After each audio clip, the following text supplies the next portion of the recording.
Guys, मेरी तरह अगर आप लोगों का भी ब्रेकअप हो गया है या मेरी तरह आपके पार्टनर ने भी आपके साथ खेलकर आपको छोड़ दिया है, मेरी तरह अगर आप लोगों के साथ ऐसा कुछ भी हुआ है तो आप लोगों को मेरी ये लव सक्सेस स्टोरी जरूर सुननी चाहिए। ऐसा करने पर हो सकता है कि अगली लव बैक सक्सेस स्टोरी आपकी हो। मेरा नाम दीपिका सोनी है, मैं हरियाणा की रहने वाली हूँ। मैं और पंकज पिछले 3 साल से एक दूसरे को डेट कर रहे थे। पंकज भी मुझको बहुत प्यार करता था, वह मेरा बहुत ख्याल भी रखता था। मैं तो ये कभी सपने में भी नहीं सोच सकती थी कि एक दिन अचानक से पंकज मुझको छोड़कर चला जाएगा। हम दोनों के घर वालों को भी ये पता था कि हम दोनों एक दूसरे से बहुत प्यार करते हैं, हम दोनों एक दूसरे से शादी भी करेंगे। पर हम दोनों के घर वालों को कोई भी प्रॉब्लम नहीं थी, हम दोनों के दरमियान सब कुछ बहुत अच्छा चल रहा था। पर एक दिन जब हम दोनों एक दूसरे को किस कर रहे थे तो किस करते समय हम दोनों से बिल्कुल भी कंट्रोल नहीं हुआ, इसलिए उस दिन हम दोनों ने सारी लिमिट क्रॉस कर दी। इस इंसिडेंस के बाद हम दोनों कई बार फिजिकल हुए, पर एक दिन पंकज ने अचानक से हर जगह से मुझको ब्लॉक कर दिया। पंकज ने मुझसे बात करनी भी बंद कर दी। जब पंकज ने मेरे साथ ऐसा किया तो उस दिन उस समय मेरी क्या हालत हुई होगी ये तो मैं आप लोगों को बता भी नहीं पाऊंगी, पर मैं इतना जरूर कह सकती हूँ कि उस दिन मैं पूरी तरह से हार गई थी।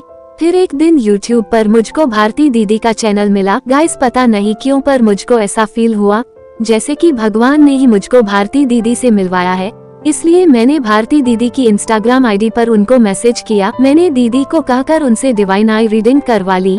दीदी ने डिवाइन आई रीडिंग करके मुझको ये बताया कि हम दोनों का रिश्ता अपने आप खराब नहीं हुआ है, पर किसी थर्ड पर्सन ने हम दोनों का रिश्ता खराब करवा दिया है। दीदी ने मुझको ये भी बताया कि वह थर्ड पर्सन एक लड़की है, उस लड़की के बाल बहुत लंबे हैं। दीदी की यह बात सुनकर मैं पूरी तरह से शॉक्ड हो गई, क्योंकि 1-2 बार मैंने पंकज की बाइक पर किसी लंबे बाल वाली लड़की को देखा था।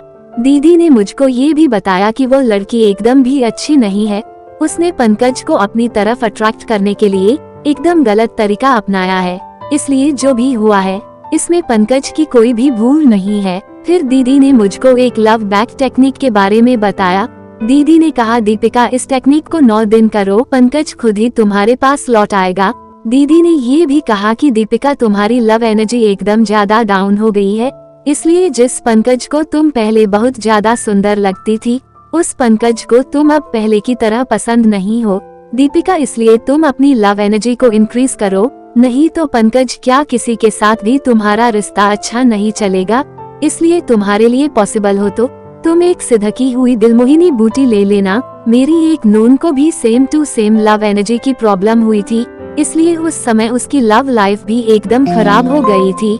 इसलिए मैंने तुरंत दीदी से सीधा दिलमोहिनी बूटी मंगवा ली। मैंने उस दिन से ही दीदी की बताई हुई लव बैक टेक्निक को करना शुरू कर दिया। गाइस, 7 दिन बाद अपने आप मेरे पास पंकज का कॉल आ गया। पंकज मेरे सामने रोने लगा, वो मेरे आगे प्यार की भीख मांगने लगा।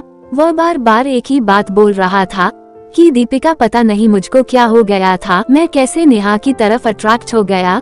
दीपिका, मैंने नेहा को हर जगह से ब्लॉक कर दिया है। इस तरह पंकज का मेरे आगे रोना मुझसे देखा नहीं जा रहा था, इसलिए मैंने पंकज को माफ कर दिया। भारती दीदी की हेल्प से हम दोनों की शादी भी फिक्स हो गई है। तो गाइस, ये थी मेरी लव बैक सक्सेस स्टोरी। जिन लोगों को मेरी लव सक्सेस स्टोरी अच्छी लगी है वो लोग मेरे लिए भगवान से प्रार्थना जरूर से करना। भारती दीदी जैसे आपने मेरी हेल्प की है वैसे ही सबकी हेल्प करना।